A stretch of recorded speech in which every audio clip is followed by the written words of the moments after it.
Okay. How's everybody feeling? Pretty good? Good, good. Okay. Well, on our press briefing here this morning, I want to touch on a few topics. Our tornado property assistance program, we're going to talk about winter safety and the winter response, and then I'll touch on some things related to recent headlines and recent news related to some pay issues regarding our police department and other things. So to start us off, I do want to talk about the February 14th deadline for private property assistance.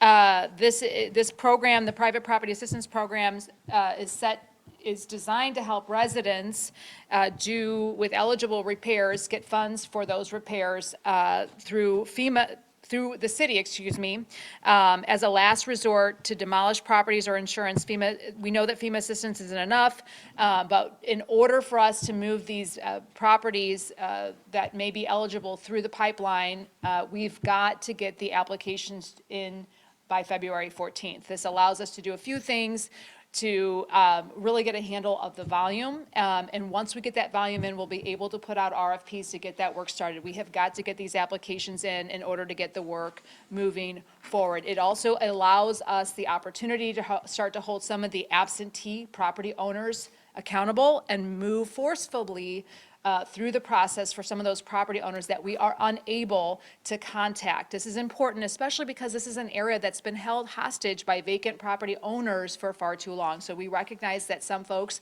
are not proactively engaging in the process, and this will allow us to start moving forcefully through some of those properties as needed. It's important that we move proactively through this. So even if you are not one of those property owners, but you're with a faith community, you're in your neighbors, your friends, your family, please encourage folks. This is an opportunity to hopefully get some funds and get some property assistance moving forward. So the application process is pretty easy. We do have it online. You can do it in person. You can do it over the phone. It does allow for a recovery team to come to your property and assess the damage. Legally, we do need your permission to get on your property, so it's critical that you do complete the application in order for us to move those projects forward. I also want to mention our new home repair program. Currently, we've been operating under our Healthy Home Repair program.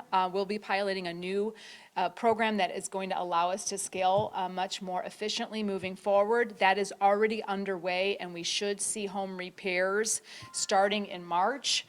I'm very excited about that because it will accelerate as we expand our contractor capacity.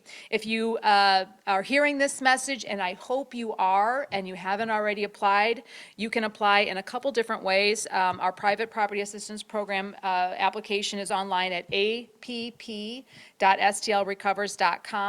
You can also go in person to our outreach center, our STL Recovers Outreach Center at 4401 Natural Bridge, or you can call our center at 833-925-0977. I will turn it over to Julian for a few more technical updates on that front. Julian? Well, thank you all. I did want to just maybe address a few of the common things that we've heard, a lot of questions around the February 14th overall deadline. One, to just remember that the private property assistance program is eligible for all. There's been a lot of narrative that said, am I eligible if I have insurance? Am I eligible if I have a certain income? All incomes are eligible, as well as people with insurance are eligible for the program. We've also heard a lot of fears around people thinking that this may be an attempt to take property. It is not that. What we will do is we will take your application in, review the services that's been directly requested, and we'll send out certified experts to do structural inspections to check to see what can happen and what's realistic with your property. Those broader sets of decisions will be made alongside property owners as we move them through the program. This initial deadline for February 14th is only to make sure that we have that initial application in. It takes less than 10 minutes. All we're requiring is you need to have a government ID tied to your application. You need to be the owner, and then if you do have insurance, there's a need to submit your initial insurance policy information. Our goal is to just get that minimal information submitted. I know there's been also a lot of questions around why the deadline, why now, why so quick. This deadline is largely driven by FEMA-oriented deadlines that's required around $156 million that we found out about in early January. We announced the deadline, for many of you know, in mid-January, and we are kind of pushing our timeline to make sure that we can hit the timelines required for broader state funding. But I want to just send a very clear message. Our goal is for everyone who is eligible, for everyone in their neighborhood, to get their properties fixed. This deadline is trying to make sure we can make as many of those individuals possible and eligible under the FEMA funding. We will continue to work with residents who missed the deadline. Our intention is to support all the residents where we can, and this effort is just to try to drive that urgency to make sure we can get as many applications in by the deadline. I also wanted to share a little bit more information for the public. We need help. We will be doing a lot more work to do outreach, whether that be both door knocking, getting materials out into public spaces, attending community meetings. But the biggest issue we have is we have a lot of properties where the landlords or the owners may no longer be in that property. So knocking on the door is not sufficient. Our contact information, whether it be from FEMA or whether it be from our internal databases, for a lot of those contacts are not accurate. We're getting a lot of disconnects. So if you know a neighbor, a place who has not registered, we would love for you to be able to contact us and provide us with that respective information.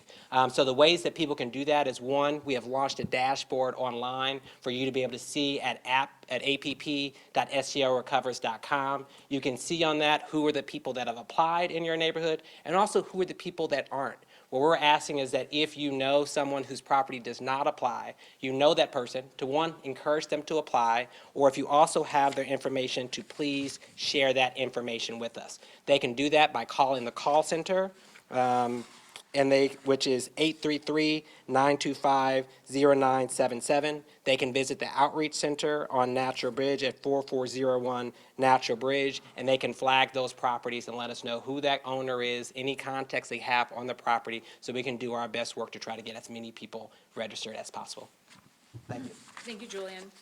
Now I want to switch gears a little bit and talk about our winter response. We have really focused our winter response on two areas. One, clearing the streets, and the second component is really in making sure our residents and those who are in the most vulnerable situations are safe during this enormously cold winter weather event. I want to stay on the forefront. I am enormously proud of the work that the city workforce has done, both from our streets department across the board, our health and human services departments, and really just the operation across city departments has been phenomenal. As we've mentioned several times now, we have stood up a winter weather command call twice a day during the most critical days and at least once a day during these enormously cold weather events. They are headed up by our emergency command, SEMA department, and really involve all city departments that touch winter weather, as well as many of our external partners, including MoDOT, Ameren, and a few other external partners here. It's been enormously effective of getting everybody on the same page and really aligning their goals and the outcomes across city departments to ensure that we're making decisions in a timely manner, that are deploying resources that are keeping our communities as safe as possible. On that front, I want to just lift up our streets crews. They have been, as we've mentioned, working 12-hour shifts around the clock. They, along with help from our parks and forestry divisions, we've added a new layer of quality control this year, deploying our neighborhood stabilization team, who have been going out in tandem with our streets department to ensure that we are actually getting the work done across and really doing some quality control management here. I know that during this storm, I have asked a lot of our streets departments and all the departments involved. Thank you. I think we can all agree that their hard work has really paid off. It's not just about convenience. We know that it's also about public safety. Our emergency first responders have got to have access, ambulances, fire trucks, et cetera. Our school buses and our school families have got to get to school, and this work has made that possible.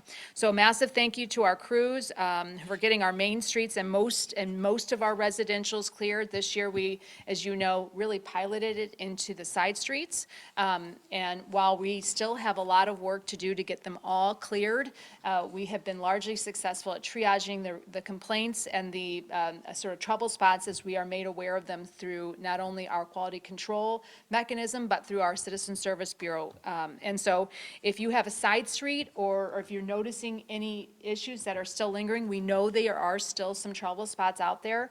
Please do let us know about them. You can do that through any traditional CSB apparatus.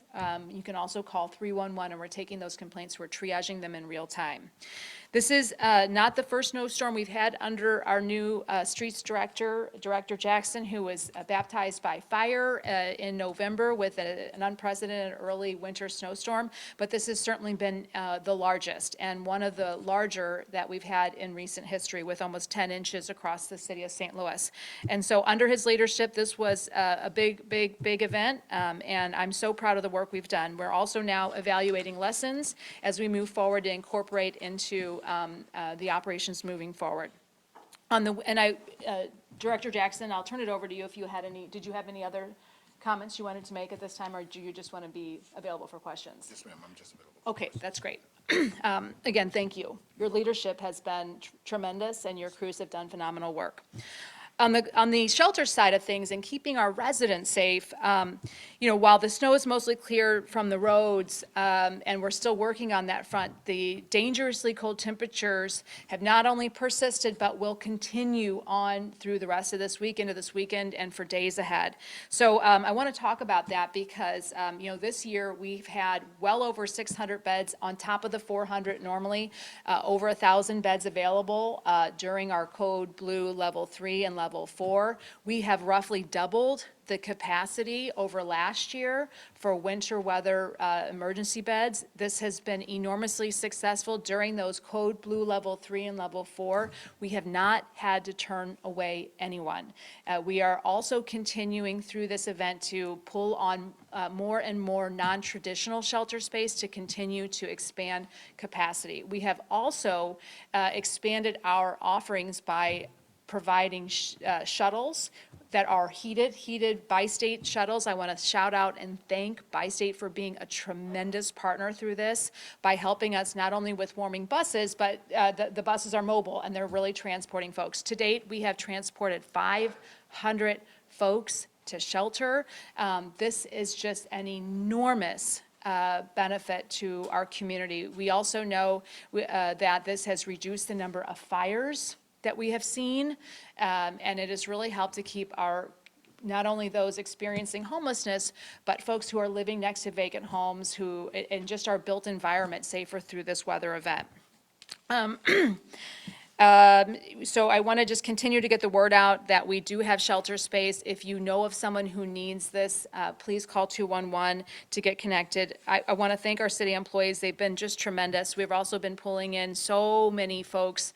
Our health department workers, Dr. Pearson, who's not with us today, has just been working around the clock, not only to align those shelters and align those resources, but even driving the bus himself. I mean, really just being so present in ways that I'm enormously proud of and has been enormously helpful to our community.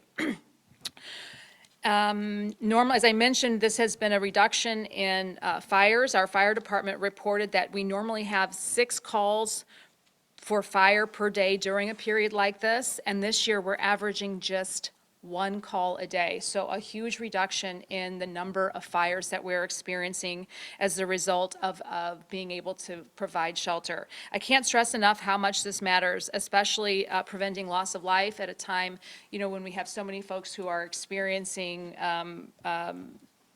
housing instability as a result of the tornado, but we're seeing homelessness rise nationwide. This has just been an enormous effort and enormous amount of work for our community. We are continuing to serve those. I want to point out too, if you're not homeless but in a vulnerable state and you have any issues with your heat, your electricity, or your functioning heater, through our functional needs registry, we are conducting outreach. We have been. We've already made 5,000 calls to the folks that are on that functional needs registry, providing them with additional supports. This includes individuals who are frail or elderly, have medical needs, and we are working to make sure that we're meeting those needs so that folks can stay warm in the homes that they may have. If you are not on the registry and believe that you might qualify, the number is 314-657-1676. And lastly, I want to talk a little bit about city workforce. We all know what an enormous job our city departments have done. Our police department has also been enormously helpful and enormously present during this massive snow event. You may have seen the videos. If you haven't yet, some of the body cam footage of our police officers in this snow event have been just truly phenomenal and certainly heartwarming. It's come to light that our police board, voted on Monday in the midst of the snowstorm to provide a contract to the police officers union for a pay raise and some additional vacation time to our officers. And I want to be very clear that our police officers, similar to most of our city workforce, are underpaid. That is a fact of the matter. We can all agree that we need to pay our city workers across the board more. This is something we've been talking about in great detail and looking at with a pay study that's been headed up by our personnel department. Competitive pay is a critical component to attracting and maintaining a high-quality workforce. But I do want to say that the police commissioner's decision on Monday was unfortunately made without a financial analysis of what this will cost the city of St. Louis. These decisions cannot be made in a vacuum, and they have to be made holistically. It's not fair to our city workforce, including our officers, to not do our due diligence in ensuring that these benefits can be paid for, not just in 1 year, but moving forward. They have to be sustainable. One of the critical pieces here that while the police commission is maybe fitting this in their budget, there are resulting and residual massive increases to pension costs, the pay parity with our fire department, and a whole host of other considerations that were completely ignored in this process and that are unfortunately putting the projected pay study raises for other city workers in grave jeopardy at this point. And so while we've had timelines on the books to get those pay raises moving here in the coming weeks, unfortunately, this is putting an enormous wrench in that body of work and will be prolonging the much-needed raises across our other city departments. With that, I think I've covered the baseline of topics that I wanted to touch on proactively, and we will take questions. We have our new, I do want to, Brian, have you been introduced to the public yet in a public? We appointed a new personnel director, Mr. Brian Light, who has long roots in St. Louis, but has been serving in various capacities on the West Coast and has been recruited back to his hometown of St. Louis to serve as our city's new personnel director. And has got in, I think you're on day 16 at this point, maybe? That sounds right. And is doing a phenomenal job. That department has had some challenges, and we're really grateful for your service in coming back to St. Louis and leading up one of the most critical departments that our city has to be able to attract and retain our workforce. With that, I'll turn it over to you all for questions. What other services might be cut because of these forced freezes?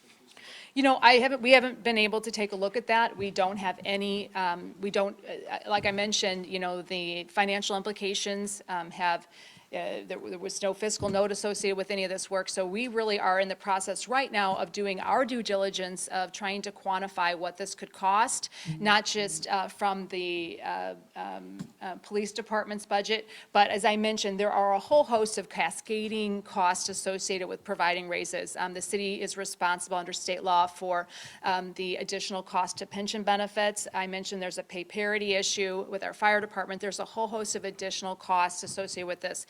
In addition, the state of Missouri, some of our lawmakers over there are considering some bills that would add additional costs to what that looks like. I mean, again, I think we can all agree that our workforce is underpaid, and we have got to find ways to pay our workforce better. But these decisions can't be made in a vacuum. They all come out of one finite set of income that the city of St. Louis has. And as mayor, I have to balance the costs across all of our city's needs, which, as we know, are great. We've talked a lot about the unhoused here today and the enormous work that our city is doing to serve the region's unhoused. And, this is a huge burden financially for our city taxpayers, but something that the rest of the region does not have in the same magnitude. And we're happy to do it because we know that it's the right thing to do. And again, it's saving on some of those fires and other massive, major public safety concerns. However, it does come at an enormous cost. You mentioned the pay parity for the fire department. Is there any way around that? Right now, under our city charter, there is a pay parity issue. And look, I mean, our fire department does great work too. And one of the things that has come clear out of the pay study is that we do need to have some raises for our fire department in order to get to a bare minimum, a base level that is in line with the regional standards for pay. Something that we haven't considered really that we need to take into consideration is the very, very generous employee benefits package that our city workers across departments enjoy. And that is a helpful component in attracting and retaining talent. But it is not as effective when attracting younger workers to a workforce. Having a phenomenal pension system, for example, is not something that our young workforce is really looking for or really values the same way some of the existing employees do.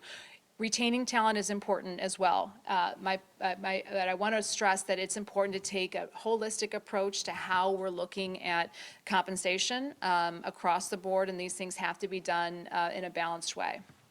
And certainly, a balanced way, and certainly with financial and the cost of things as a major piece here.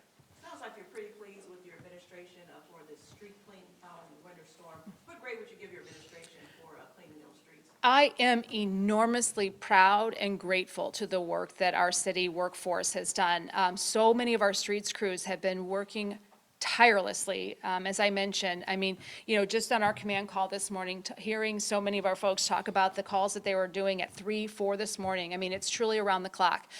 So I am exceptionally proud and grateful to the work. I'm not going to give ourselves a grade. I think that's something that the public can issue to us. And I know that some folks have already given us grades, but I think that's something for the public to determine. What would you say to those who the streets are still not clear in their area? I would say, look, we've got our mains and our secondaries and our hill routes done.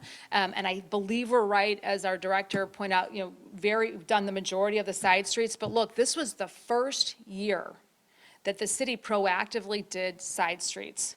And, while we're 4 days in at this point, we know we haven't gotten them all. We don't have sensors on the road. Report back to us. Let us know where the trouble spots are. We are taking that information through our Citizen Service Bureau. Call us. Let us know. And as I mentioned, this is really the first major snow event that has been led under Director Jackson. We are going to be moving forward with some improvements. We're iteratively improving the system. I'm grateful that we were able to address this snowstorm in the way that we have been, but we are going to be building in improvements to the system for next time. Switching back to the police pay and discussion, is there concern? I know in the past, we have even discussed that other city departments are understaffed and Yes. underpaid. Are you concerned that this could hurt not only recruitment, but retention for the other city services? I do have those concerns. Look, as I mentioned, we were in the process of delivering our pay study and raises for other city workers. And unfortunately, this puts that in jeopardy. And that's disheartening. again, I want to stress that, I am well aware that our police department is underpaid compared to the regional average. I think it's important, however, that we take all these things into consideration across the board.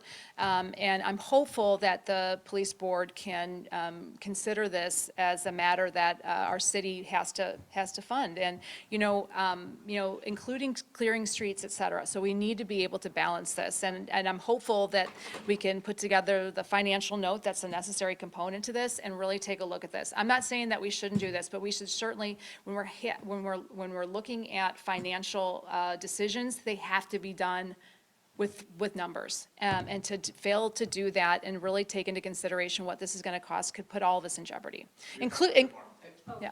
Does the city have any info about how many cold-related deaths there have been in the city this year Versus last year? As part of our daily briefings, we do include our medical examiner and certainly our health department commissioner. And we are watching that on a daily basis, not only the deaths that we're seeing, are the potential deaths, but any instances of frostbite and other weather-related illnesses. I don't have the exact statistics of this year versus last year, but that's something we could look into, and it is something we're monitoring as we go through this on a daily basis. Is there an acceptable number on that raise? It's There 7% is, now. on the raise or on the death? Excuse me, different topic. Oh, Back uh-huh. to the pay raise. on the Sure. police. It's 7% is what the board set it at. Is there a number that you see as more?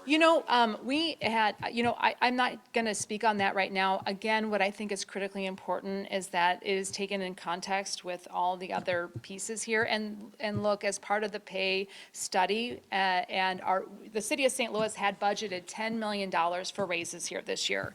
And, that did include consideration for our police department and fire department, who, as I mentioned, are well underpaid compared to regional averages. There's no dispute about that. However, again, these are issues that are typically negotiated with our unions and handled in a way that is holistic and looking across the board. I can't speak to what is maybe in line. What I will say, though, is that it's important that we can give all of our city workforce a raise, recognizing that, this year in particular, we have some budget constraints. I do really want to reiterate what a great job our police department has done and continues to do. Mayor, Yeah, Ryan? given that the police department Ri- is- I'll call him Ryan, and then I'll go back to you, Elliot. Appreciate it. I know. Have you had any Do it. conversations with any of the other members on the police board since Monday? Any indication to maybe rethinking this, like that you're persuaded of this somewhat? I have not been able to have direct conversations. I have reached out. I do understand that they've been in Jefferson City getting confirmed, so there's been some delay there. But I do look forward to continuing those conversations. Look, while I disagree with how this went down, these commissioners are serving for free. This isn't a paid position, and, I believe that they're doing this work with what they believe to be the best intentions of our police department. But at the end of the day, I have to represent all city workers. And it includes, thousands of workers for the city that are not in the police department. And as I mentioned, the proposal before us is just for a segment of the police force. It doesn't include the officers, it doesn't include civilians, and so while that may fit in the budget, we have got to do this in a holistic way that really ensures that we have the funds to provide benefits, those increases across the board. Yeah, Elliot, I did. Given that the police department is so understaffed, and given that obviously public safety is such a priority, doesn't it make sense to give the police as much as you can to try to attract new officers? Oh, Elliot, I do think, you bring up a good point. It's like how much, I think we've got, but giving officers or any of our workforce as much as we can. That is the key here. How much can we do? And how much, how can we do this in a way that ensures that we have the funds to be able to do it? And again, my ask was just how much is this going to cost? And if the commission couldn't answer that, to me, that is a real that's a reason for pause. If we can't calculate how much this is going to cost, we shouldn't move forward. And until we can really calculate, can we do this, I'm not in favor of moving forward with something that doesn't have a financial cost associated with it. How do you avoid these kinds of You know, this is a great question. This is why I fought for local control. I do believe, you know, when you have a state-appointed board that doesn't have responsibility across the city of St. Louis, this is one of those challenges. I do believe that the city of St. Louis should have control of its police department. Look, I think our police department is doing a phenomenal job. Our chief is doing a phenomenal job. Our officers are doing phenomenal work.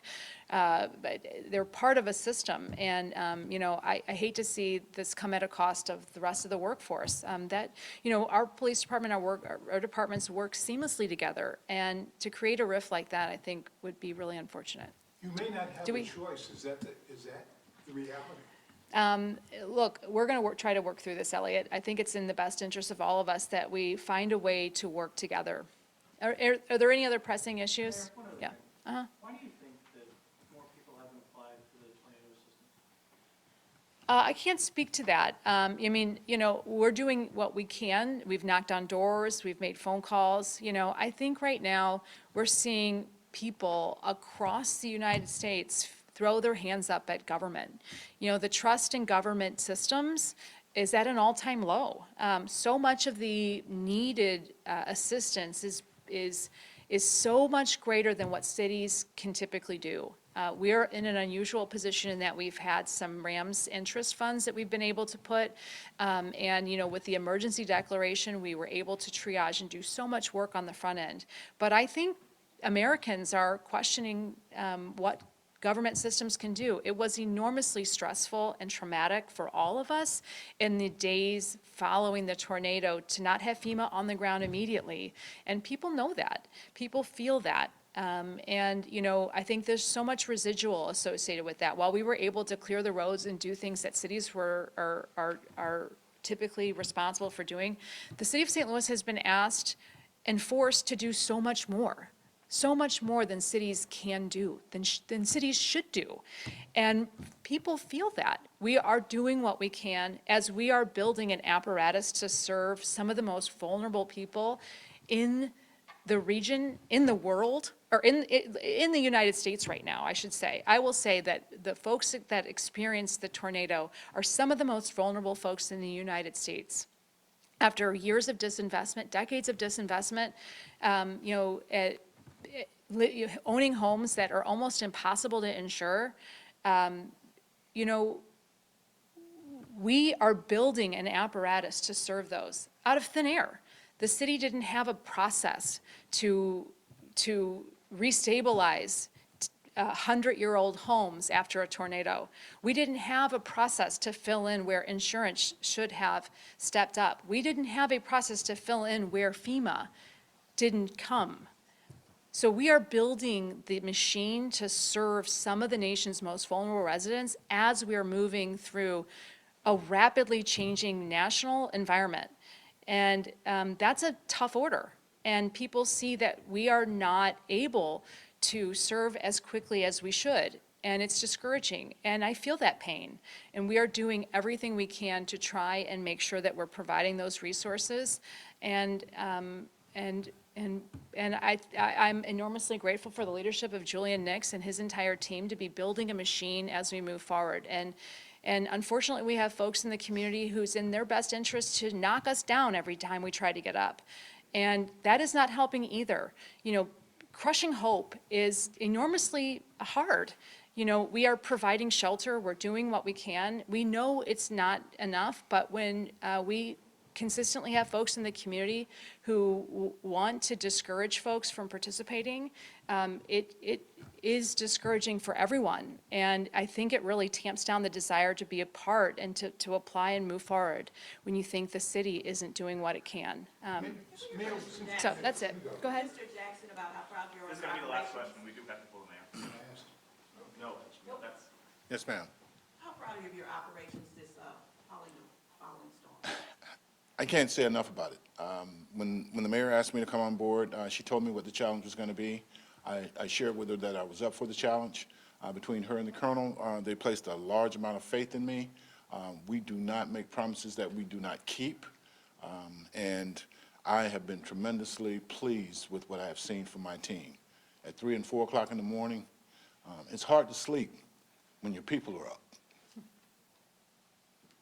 Mayor, I just have No, a no, we simple, need to go. I just have a simple question. if I can ask.